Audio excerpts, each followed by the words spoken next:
Mario Ricciputi, che credo voi conosciate per i suoi trascorsi come industriale dello zucchero, mettiamola così, in SFIR. Oggi è nostro partner in un progetto di gestione efficace ed efficiente del sistema degli impianti che abbiamo messo in campo. Buongiorno a tutti, un sentito ringraziamento a NB per questo invito, per la possibilità di fare un saluto, ma soprattutto vorrei iniziare complimentandomi con il Presidente Guidi e con tutti gli altri dirigenti di NB, perché in queste slide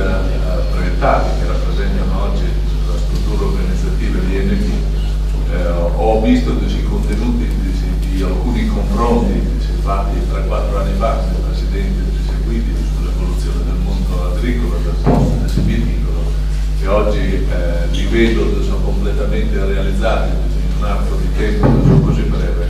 che è espressione di una grande determinazione e di una grande efficacia. Il settore del biogas è un'oggettiva opportunità per il mondo agricolo e per lo sviluppo di una filiera agroindustriale. Come purtroppo succede come è successo tante volte, come sta continuando a succedere, il Paese è carente di programmazione di medio e lungo termine. Così il biogas è nato con una grande prospettiva, è nata anche un'industria importante di trasformazione, e poi quelle premesse che potevano essere raccolte per ulteriori sviluppi perlomeno si sono affievolite in termini di possibilità di nuovi disegnati. Ma questo non significa che non si creino altre possibilità e altri percorsi di sviluppo. Oggi l'attività del biogas, come è stato detto prima dal Presidente Caragnani, si presenta con una caratteristica che io dico essere molto attrattiva, ma nello stesso tempo è anche un grande significato. L'unica cosa certa che si sa è che i ricavi non aumenteranno nell'arco dei 15 anni. Quindi è un elemento positivo, perché questo significa stabilità di reddito e stabilità di remunerazione per le materie prime agricole, ma dalla componente disinflativa ad altri elementi significa che il margine, se si rimane fermi, nel tempo sarà progressivamente eroso.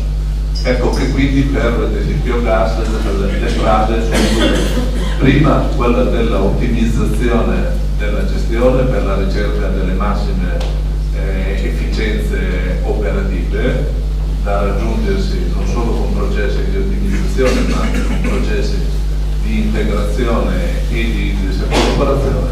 e dall'altro la strada dell'innovazione. Anche perché nella realizzazione di questi impianti, per la frenesia temporale che è stata imposta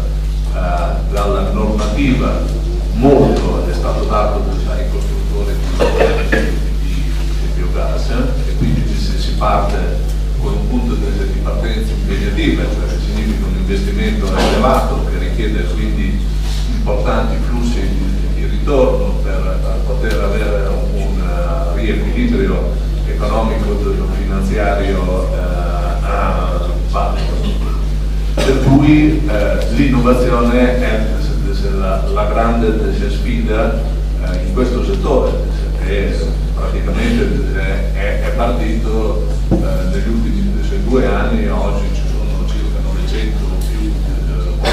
più impianti, e credo che oltre 300-350 sono nati negli ultimi 2 anni. La sfida dell'efficienza operativa e dell'innovazione è quella che ci proponiamo di realizzare e di perseguire con questo progetto, sul quale stiamo lavorando per creare una comune società di gestione che riesca a garantire gli obiettivi di redditività ipotizzati in sede di business plan, andare anche oltre a questi e nello stesso tempo aprire anche delle nuove